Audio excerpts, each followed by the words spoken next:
have, well, who am I really? And today we have somebody who has given that question a lot of thought. And he's thought of it from many different ways, I know, and also particularly from the Theosophical tradition, which he has studied for actually a number of decades. His name is John Powers, and he has spoken for us on a couple of occasions already, so I won't go further into great elaboration on his many virtues, but I'm just going to let him begin speaking right from the get-go. Yes. Thank you very much, Renee, for that kind invitation. So the title of our theme tonight, Who Am I Really?, is somewhat different from the simpler question, who am I? It suggests that the I that we're inquiring about is a multifaceted entity that is now this and now that and something else the next day. And we're talking about an I that seems to be continually shape-shifting, and it's a legitimate question. Which of those facets is me? Perhaps all of them, perhaps none of them, maybe something beyond all of them. So as we step back in the act of asking and trying to answer this question, we sense that there must be something illusory about that self, because we carry within us the sense that all of the multifaceted aspects to our I, our self, we are the same person throughout, and we are the same mathematical identity that threads through all of the facets that we can notice and describe. Most of us possess a minimal detachment or critical distance from ourselves to be able to both ask and answer this question. A visitor to our website, that's theosophytrust.org, recently sent me an email and asked me to write back to him and answer these two questions. Who am I? And why am I here? So he followed by providing what he considered all the relevant information I would need to answer these two questions, like his birth date, his religious and educational backgrounds, his favorite color and his favorite music, and his favorite sports teams. So at first I thought I was being punked, but then I thought, well, this young man has never really gone beyond his junior high school yearbook consciousness. And then I realized I really needed to explain to him that philosophically, such questions can only be answered by each one for themselves, because no one knows us as thoroughly as we can know ourselves. However, many of us don't see the need for radical self-inquiry. We're quite happy with ourselves as it is. Maybe we've finally gotten to a place in life where we're comfortable with, quote, who we are, and would like that comfort to continue, like in Bob Marley's song, "Don't rock my boat, I don't want my boat to be rocked." Hence, we may resist exhortations to look further because we don't see a need for it. And that's certainly a hurdle that needs to be overcome. Others are continually looking outside of themselves for answers. Some do this as a result of their consciousness being caught by taking the external world of sense objects, the world of the 10,000 things, as the only real world, and others do it out of an unrecognized fear that one should not look too closely at one's life. That's kind of like the person who's afraid to look at his credit card statement or his bank statement, sensing that what it will tell him will be what he's afraid to know, that he's overspent and his income will not support his spending habits.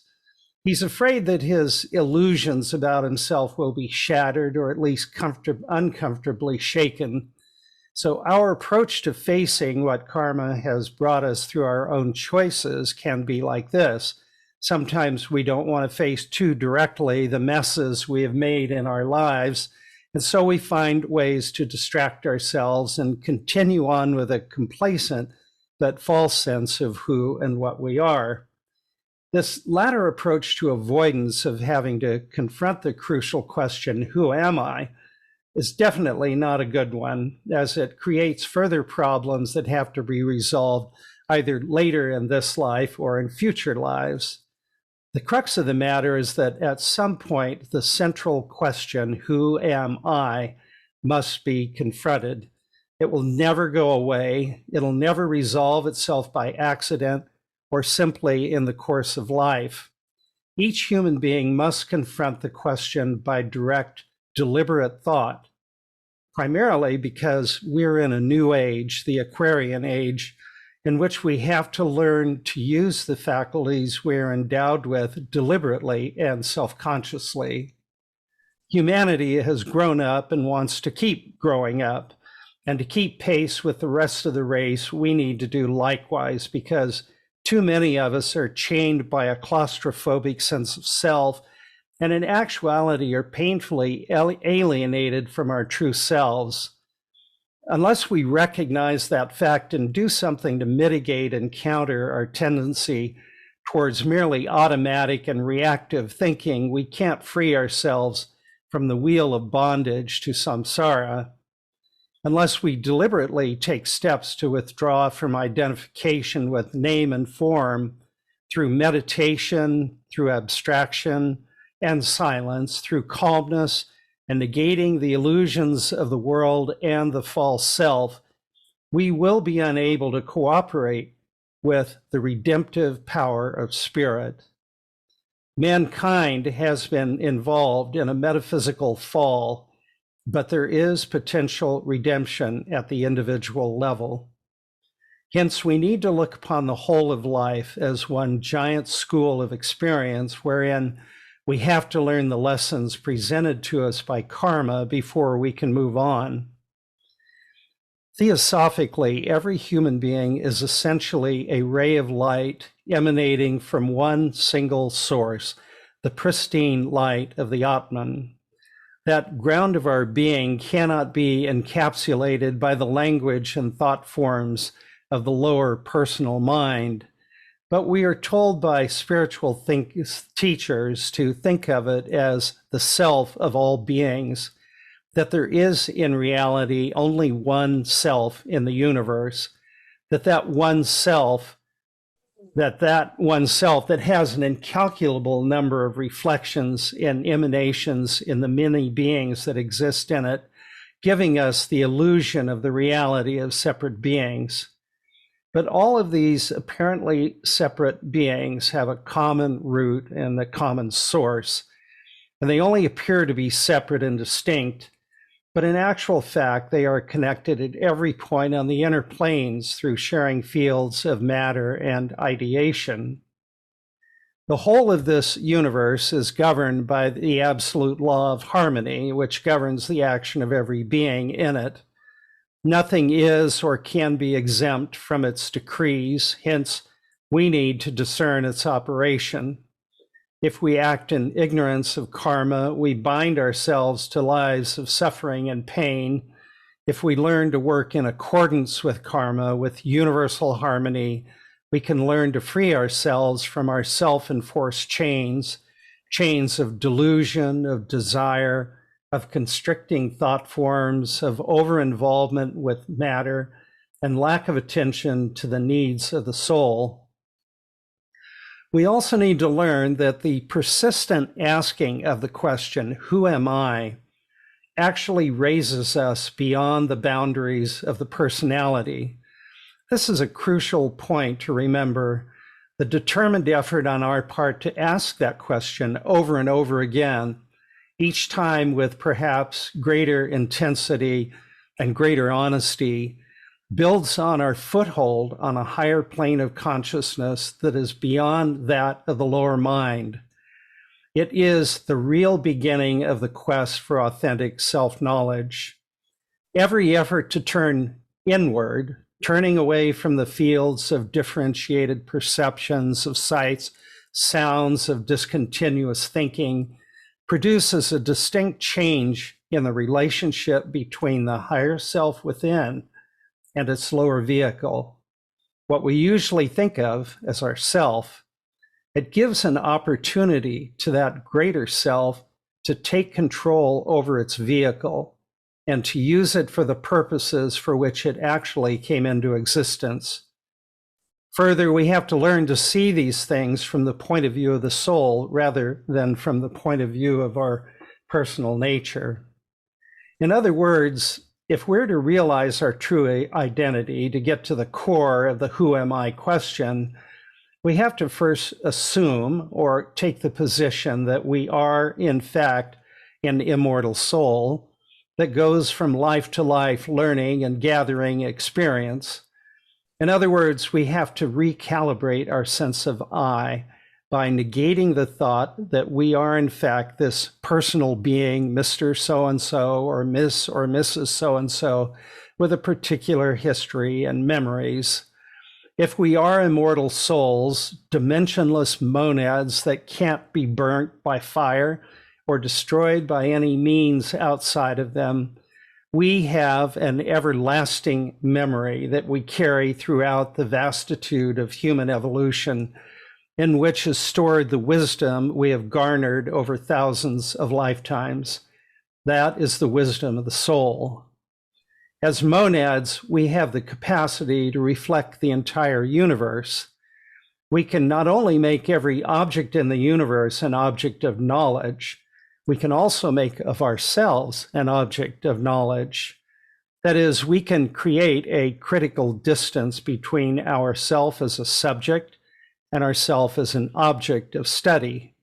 But we can only do this if we take the position that we are not that object of study, that personal self. In the teachings of Theosophy, man is characterized as a sevenfold being. Other systems use a fivefold or threefold classification, and all of these classifications have their usefulness, but for the moment, we're going to use the sevenfold classification here. So imagine for a moment a being who has realized what we call union with the highest self, the Atman. Such a being is called in the Hindu tradition an Atmajnani, a knower of the Atman. The Atmajnani, it is said, is in a steady state of continuous spiritual wakefulness, free from the trammels of matter and the vicissitudes of change. It is a pure primordial state of consciousness, of conscious immortality, which is incommunicable.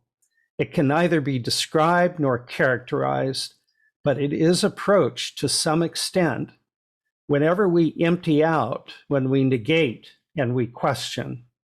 It is a state of perfect spiritual freedom. The higher principles of man include two other important aspects. As the Atman is universal spirit, it belongs to no individual man or other being. It is the one self that is the source of the consciousness of all beings. So how does it individualize to radiate into any one being? Well, it requires vestures to focus that universal light upon the man below. So for a moment, put yourself in the place of the Atman and think of a universally diffused, pristine spiritual light that is the source of all consciousness, of all beings. And then below it, on another lower plane of consciousness, there is matter that can radiate the light of universal consciousness downward. That is buddhi, the source of spiritual intuition and compassion in individual humans. Further, below that is a plane of consciousness and matter in which universal ideation occurs, thinking and reflecting the wisdom of the cosmos. That would be the plane of manas, universal ideation. So one can then visualize this Atma Buddhi Manas, this immortal triad that is man's real immortal nature, being above one's head with a pristine ray of light, which would be buddhi, entering the head and passing through the brain, through the spinal cord, all the way down to the feet. This would be a visual way of representing the metaphysical truth that The human being is overbrooded from head to toe by the imperishable monad. Further, imagine a continuous current of ideation, the tremendous force of spiritualized thought passing into the body from above. That would be the radiation of manas. This downward current of reflected manas mingles with the mixed energy currents flowing through the astral vesture. And just as blood circulates through the physical body, there are electric and magnetic currents circulating in the linga sharira. But these astral currents are impoverished in comparison to the intense levels of energy generated by pure manasic ideation.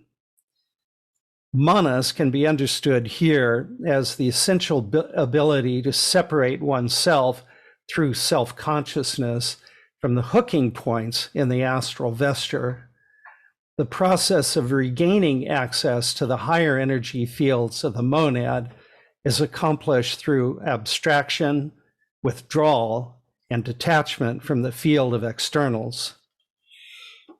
The four lower vestures are then instruments used for the purposes of the immortal triad, which are not the purposes of the personal being when left to its own devices. The Kama principle has been purified so that no desire for anything personal remains. It becomes the representative in the human constitution of the divine compassion of Buddhi, which is reflected in it. So too, the lower mind of the sage, it is a pure instrument that can perfectly reflect the ideation of the higher manas.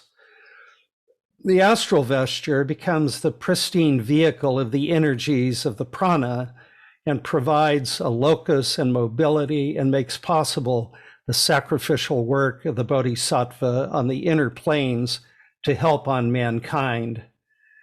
Neither death nor the psychic storms that rock humanity can affect the Atmajnani. The image of the perfected human being, the Atmajnani, gives us an idea of the state of spiritual freedom of the perfected human being. This is the work of many, many lifetimes of effort, but is in fact the true destiny of all those who occupy the human form. The important thing for each and every person is to make an honest effort to keep moving towards this ideal state of inward freedom. We need to be spiritually alert and grasp all available opportunities for deeper self-knowledge, that knowledge which will erase the sense of separateness between ourselves and others. The feeling of responsibility is the first step towards selflessness.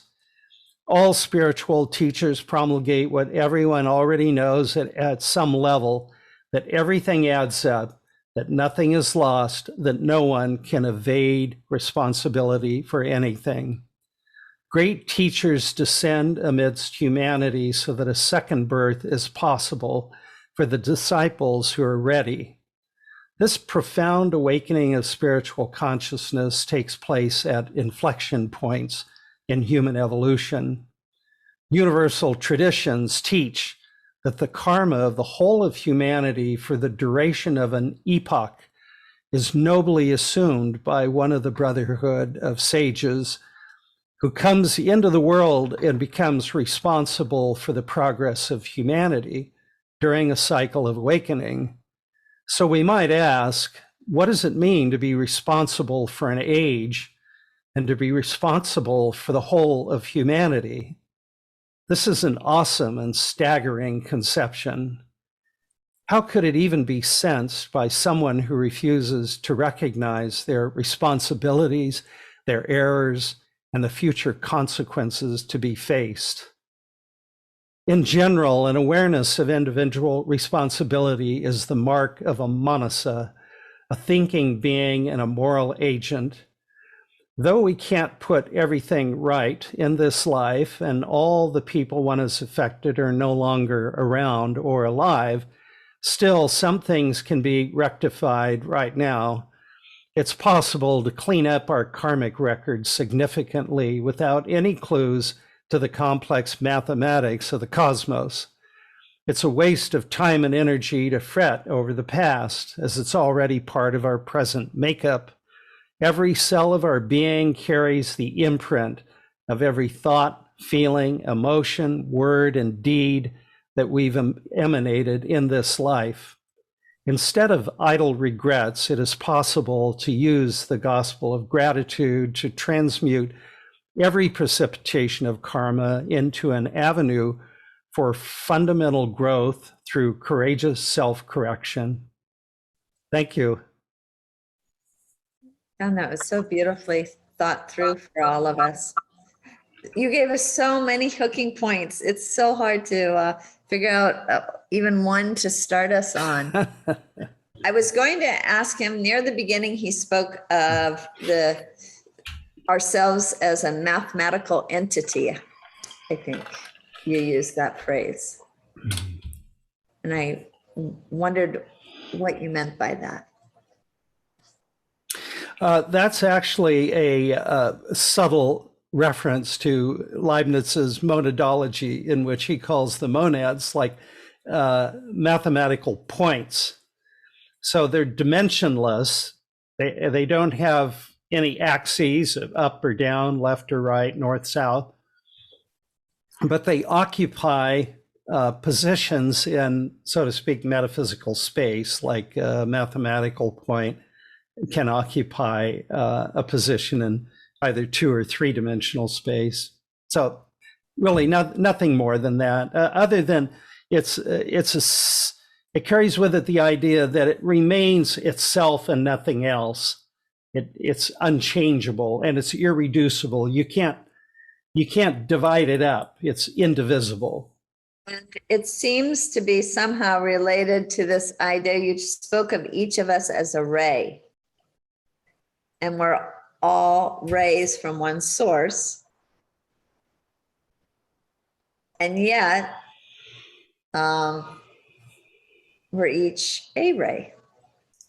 So in some way, we're all from one, but yet there is some way as if we are individual enough to assume responsibility, which you talked about as being really key to us realizing who we truly are, is to assume individual responsibility.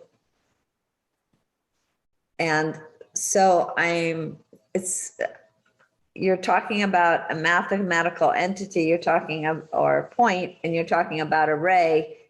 And each of those in some way is part of the whole, and in some way has a certain individuality that can take responsibility for itself, its direction. Well, I think you're pointing to, one of the deep mysteries. And John, I just want to thank you. That was really a remarkable, let's say, presentation in 20 minutes. And the way you drew us in, the way it was very conversational to begin with. And we could all identify with what you were saying. This poor chap who, like us, has, this junior high school mentality in regards to the nature of the self, who the self is. And then you slowly brought us into a very deep sort of metaphysical imagining. And I really love the way, particularly that you drew us, you attempted to elicit in our mental imagination, metaphysical imagination, the idea to take the position of the Atman, and then to imagine Buddhi as this lower plane, yet that is yet capable of reflecting that light into manifestation. And then with Manas, so as being the field of ideation, again, it's sort of like the differentiation of those rays. Buddhi is still universal, and Manas is potentially differentiated into rays.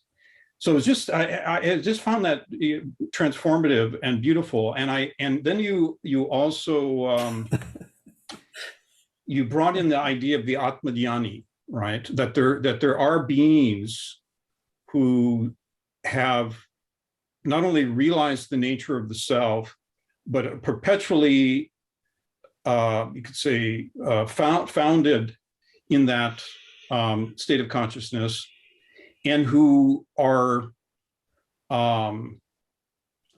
who aid humanity through incarnating and participating in human evolution. And I think at one point you mentioned this idea that simply reflecting on the idea of a perfected human being and what that might actually entail is one way to begin focusing consciousness in the direction of our higher nature, of our true nature. So that's sort of my question has to do with this development of the faculty of imagination. What kind of direction would you give a person who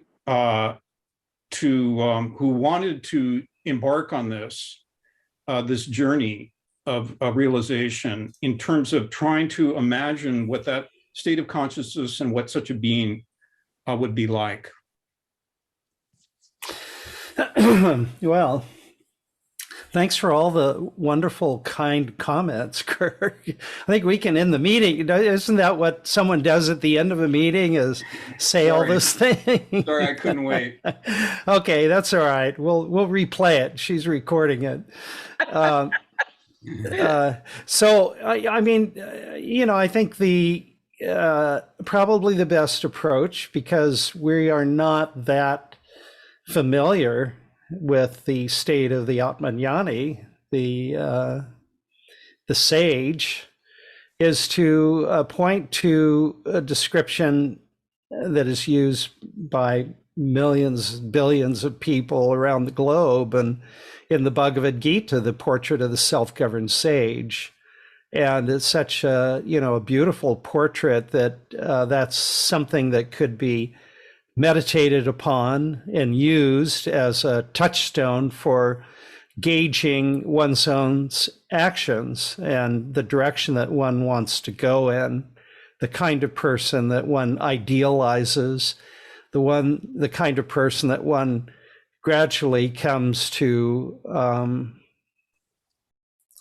not worship, but be devoted to mentally. There's a mental devotion that springs up, and it's very lifelike and real in the Gita, and it helps to have known someone who represented those virtues as well, if one were so fortunate.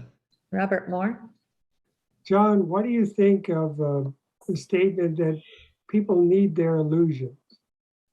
What would you make of that? Well, that's a complex, it can be a complex question.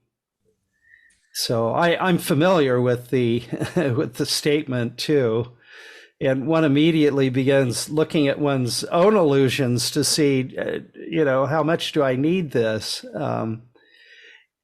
I suppose it's a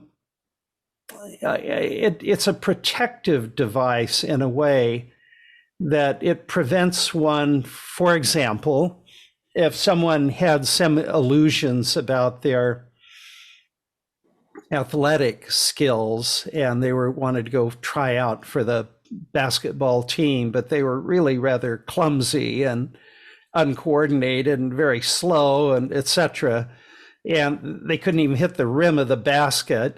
But the illusion that one is capable of doing it is based on kind of an ideal thought, not on reality, what we call reality, or what is in fact the case. But it allows one to discover gradually that one does not, match up to one's thoughts about how great a basketball player we are.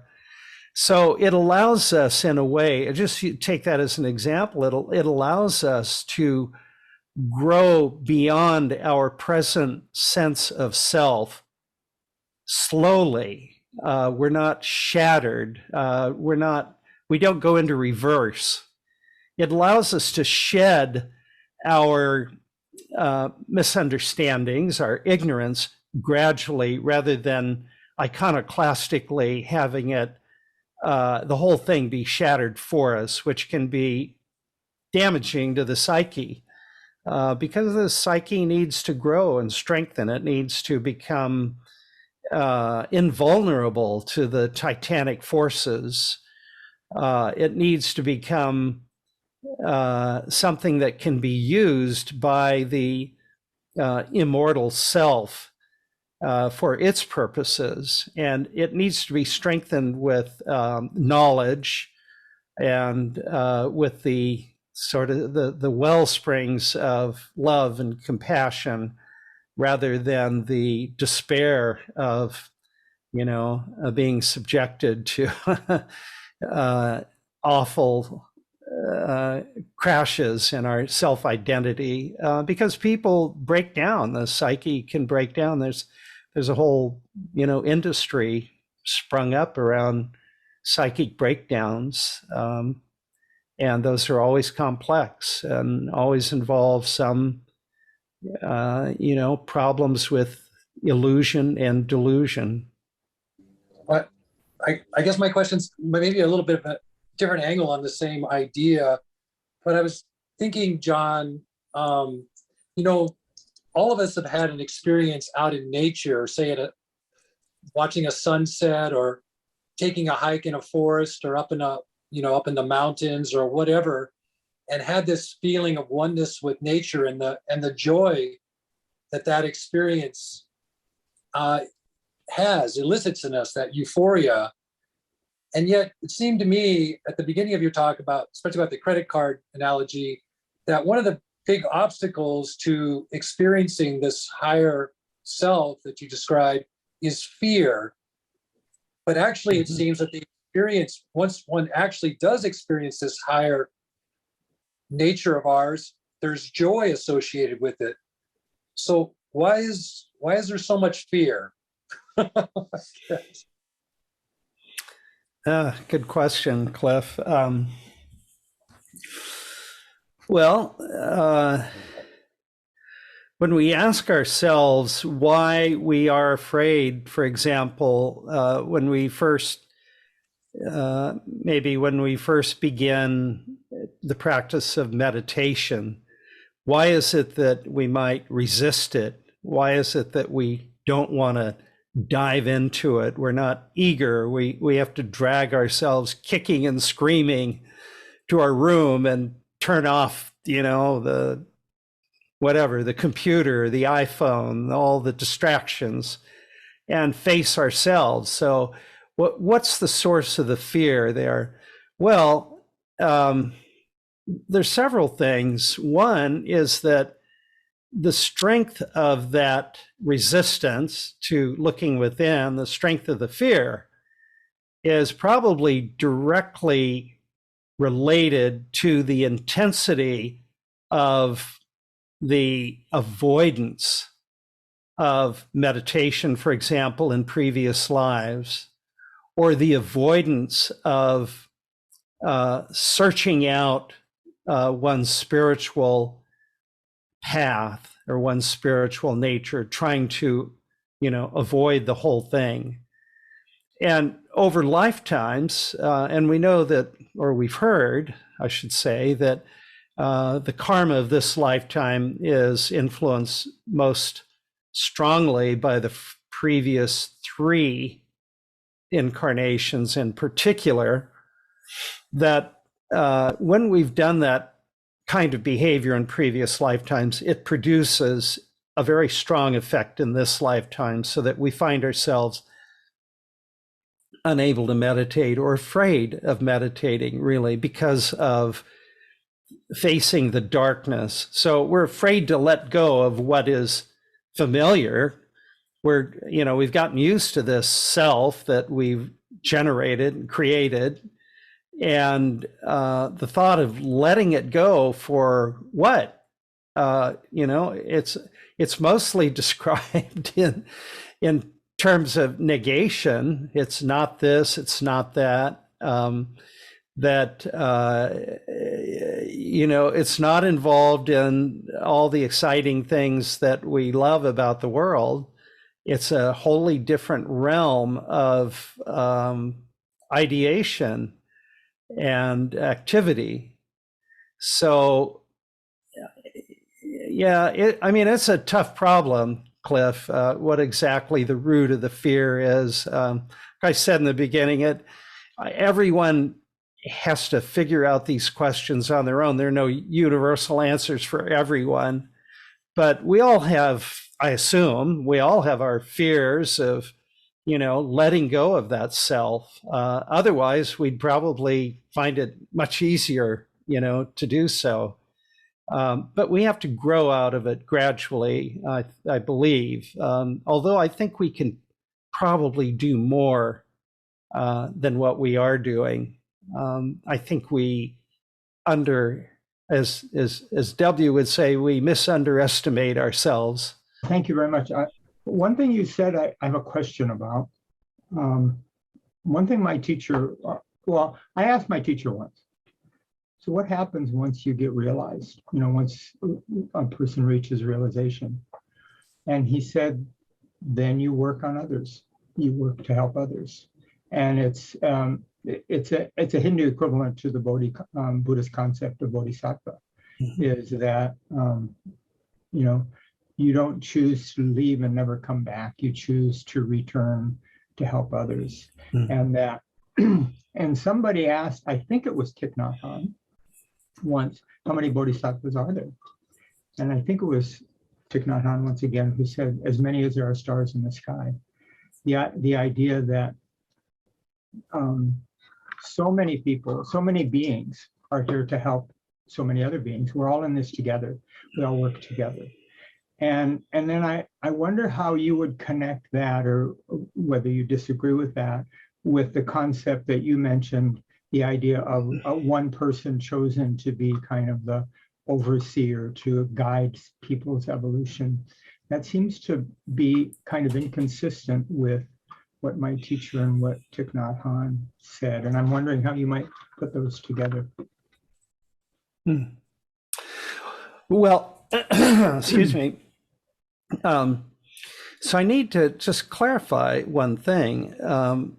What I actually said was great teachers descend amongst humanity at critical inflection points in human evolution. And the karma of the whole of humanity, as I mentioned, for the duration of an epoch is assumed by one of the brotherhood of sages who is responsible for the progress of humanity during a particular cycle of awakening. So you have Krishna talking about the beginning of the Kali Yuga and setting the keynote for the Kali Yuga. And we know the first 5,000 years of that ended in, what was it, 1897, I believe, or 1898. Different people have different views on that. Yeah. Yeah, and there could be different views, sure. Yeah, some people say it's still going. The first 5,000 years. Well, anyway, apart from, there can be legitimate discussion about, Sure, when Kali Yuga began, but generally it's taken to be February 18th, 3102 BC, upon the death of Krishna. So that's the beginning of Kali Yuga. In any event, the idea is that at any one time, and this is in the Theosophical tradition, how I understand it, and there are other views on the subject, I understand that too, but the idea that one member of that brotherhood of bodhisattvas comes into incarnation, establishes a keynote, so to speak, like Krishna did at the beginning of Kali Yuga, and then he becomes responsible for the age, and he's responsible for the whole of humanity and its development during that age. So the same is true of the beginning of the Aquarian Age, which began in the last century, the beginning of Kali Yuga. Probably among the Mahatmas, the Brotherhood of Sages, there's no dispute about when the cycles end and begin, and who is involved in being responsible for particular cycles. They are the benefactors and the guides of humanity, and we are doing our best to try to understand how this whole thing works, and just getting used to the idea that there are beings, or perfected human beings, who actually are devoted to the welfare of humanity and who exert all of their efforts on behalf of the human race. And that in no way, I would imagine, negates the fact that there are these galaxies of other bodhisattvas. Oh, certainly. No, Right. they're all part of the same brotherhood. And I would agree totally that there are galaxies and galaxies and as many, perfected human beings, bodhisattvas, mahatmas, atmanyanis, as there are stars in the sky, because this process has been, the process of human perfectibility has been part of evolution that doesn't have a beginning. There is no beginning to this process, except in relative terms of one manvantara followed by a pralaya and then a new manvantara. But the number of manvantaras is infinitely large. You also have the problem that every one is many. It's through the many you get to know the one, but every one is a many. I guess when I hear you saying to imagine the Atman, and then I find it difficult for me as an individual person to imagine that. I mean, it's almost like in the Bhagavad Gita, there's a point where, someone says, well, I'm tired of all this effort. Show me your true face. And Krishna says, oh, no, that you don't want that. And he said, yeah, I do. And he just blows him out of the saddle. And can I, at my point of physical existence, with this eye that is so rigidly set, imagine that? I've always seen the direction as more meditating to let certain things fall away, and perhaps a feeling of awe, as was mentioned, or something else will kind of make for a breakthrough. And it kind of goes that way to, I guess, eventually get to something that would resemble what you said. But to imagine it from my personal point of view right now doesn't really seem possible. Zhuangzi, one translation of him says that we should try to have genuine pretending. And I think you said that with the basketball metaphor of, well, we can take where we are and we can imagine a next step and then maybe a next step.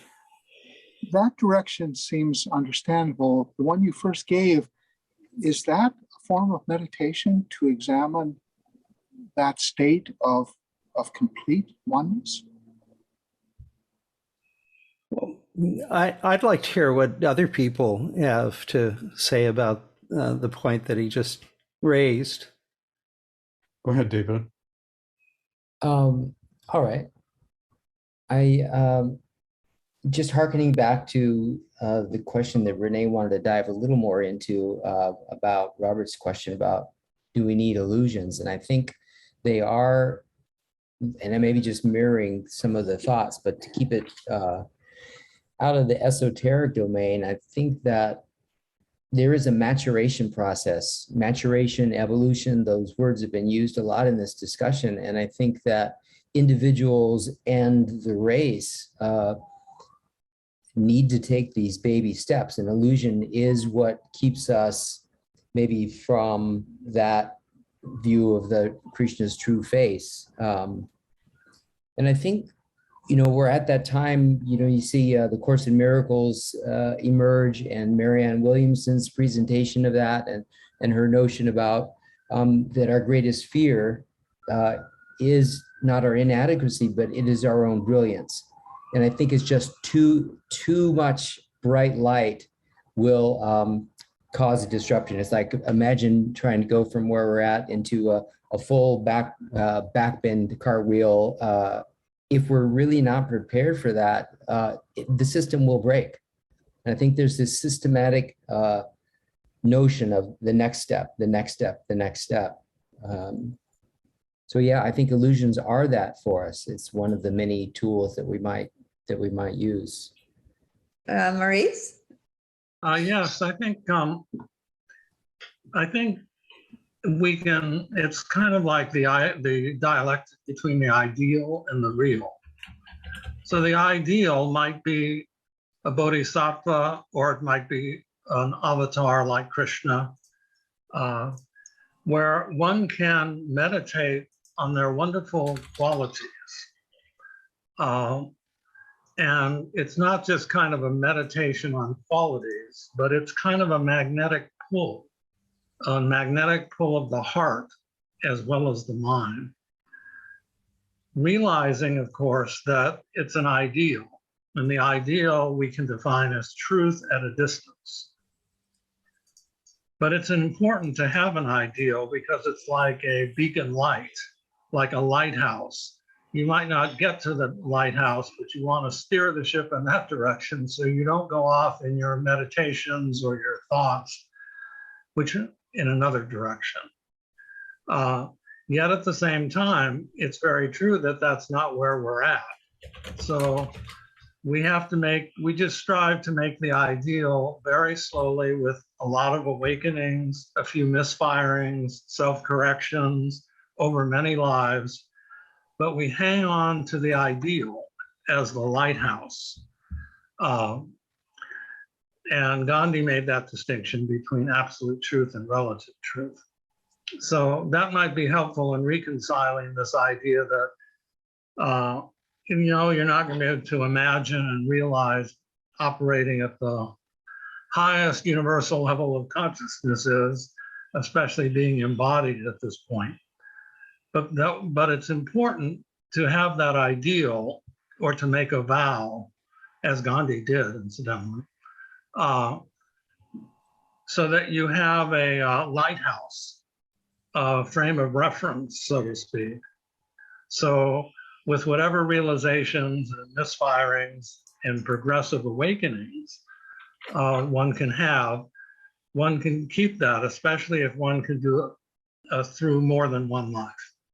Well, that begins to make sense to me. I mean, absolute truth and relative truth. I mean, at some point, my relative understanding can have a breakthrough, as you mentioned, and there is another point of view that I can kind of imagine, sort of step by step. I mean, I see that as evolution. I'm not sure how far I can go with it, but I do at least resonate with that sense of experientially. I'm reminded of some of the mystics who say you have to die to live. That's a particular experience that is going in, and you don't physically die. Your consciousness goes through an experience. So I don't disbelieve that. I haven't necessarily experienced it yet, but that it makes sense to me. But I'm still kind of then moving myself on that trajectory of what I guess I can call it the Atman, supreme existence, but without much imaginative reality behind it. It's just a name. So yeah, that helps. It does seem as if when people sincerely ask a question like, what would Jesus do? What would Gandhi do? What would the Dalai Lama do? What would Mother Teresa do? Whoever one holds up as someone who's really an exemplar of leading a spiritual and compassionate life, that does help us to point ourselves in our daily experience. And I think also in our deeper, more imaginative spiritual experience to go in a fruitful direction, perhaps. Well, it seems like there's a lot of different ways to talk about this, the whole process. And not that I have more wisdom than anyone here, but just to offer a few more thoughts to add to what's already been said, is one of the most, I think, clearest conceptions that I've ever seen regarding the nature of contemplation, the beginning stages of contemplation, is that was given by Damodar Mavalankar in a short article that was titled that name, Contemplation. And the way he described it was as both a deductive and an inductive process. And the deductive is that you begin with universal principles. So the Atman, you could say, is one of those universal principles, which we would all affirm. It's the principle of unity, that behind all the seeming differentiations and the multiplicity of the world, the billions of stars and galaxies, that there is a fundamental unity there. And we can postulate that in thought, even if we can't totally imagine it in consciousness, enter into it in consciousness. That would be a very high state, as Bob is pointing out. But you can postulate it philosophically, and then as he advises, to descend from that to the particular. That imagine taking steps from that unity through layers of consciousness and differentiation and so on to what one knows, and that is one's daily life. And actually, that's a process that in itself can be a transformative process, right? Because it requires, if you take that as a first principle and you're applying it to various states of consciousness that you may have during a given day, you see that you're losing that recognition. You're acting against that principle. You're acting against the principles of harmony at various levels and stages. And so it becomes a catalyst of transformation of those lower states. And then he says that this, the other side of the process is inductive, that you go from what is known, your daily life, your own experience, and you attempt to work your way back to that unity. But that is what he's describing is a what you could call a discursive meditation, the beginning initially. I'll end real quick here, Renee. But then the further stages involve, I think, what John is talking about, where you're attempting to actually visualize, imagine, and to enter into a kind of a deeper awareness of what is actually being pointed to philosophically. So, Renee, I think that part of the difficulty that Bob is pointing to is something that's known to all spiritual aspirants, and that is the problem of giving a sense of reality to these abstract ideals like the self-governed sage, and even ideas like universal self-consciousness. We think about Mahatmas, perfected human beings, Atmanyanis, who are said to be beings, particular beings, but they experience universal self-consciousness. And that's something that, as Bob noted, at our stage of personal consciousness, we can't really understand. That's okay. But we can move in that direction towards understanding. We can make efforts. We can negate our false views, our limited ideas. We can affirm the universality of the idea. And in the Bhagavad Gita, Krishna says, if you undertake this idea and you try to meditate upon it, you will move in that direction And I alluded to this in the talk, that by considering these ideas and trying to negate the limits and the falsehoods that surround our personal consciousness, we can actually move somewhat in that direction of that state. And if we do that sufficiently and repeatedly with growing awareness of the reality of it, we can actually at some point begin to get a glimmer of the reality of that condition that sages experience. And especially, I think, when we tie that to that sense of responsibility, we can't just always be going up, up, up without losing our bearings. We have to keep coming back to what is my responsibility here on earth as a human being with limitations, and yet sharing it with the rest of humanity. And so it's that dialectical. So thank you all all of you who are able to attend and be open listeners, and also those who are able to speak, and particularly John, who gave us really a luminous example of someone who has gone into deep meditation to try to garner some of these ideas in a way that he could present them to us as a beautiful bouquet for our, to be able to not just take in the aroma on like a physical level, but just at a spiritual level. It was really, really, really quite beautiful and satisfying, John. Renee, could I just read out this passage that I forgot to read? So this is a passage from The Voice of the Silence. So kindly acts, and thou shalt reap their fruition. Inaction in a deed of mercy becomes an action in a deadly sin. Thus saith the sage. Shalt thou abstain from action? Not so shall gain thy soul her freedom. To reach nirvana, one must reach self-knowledge, and self-knowledge is of loving deeds the child. Have patience, candidate, as one who fears no failure, courts no success. Fix thy soul's gaze upon the star whose ray thou art, the flaming star that shines within the lightless depths of ever being, the boundless fields of the unknown. Have perseverance as one who doth forevermore endure. Thy shadows live and vanish. That which in thee shall live forever, that which in thee knows, for it is knowledge, is not a fleeting life.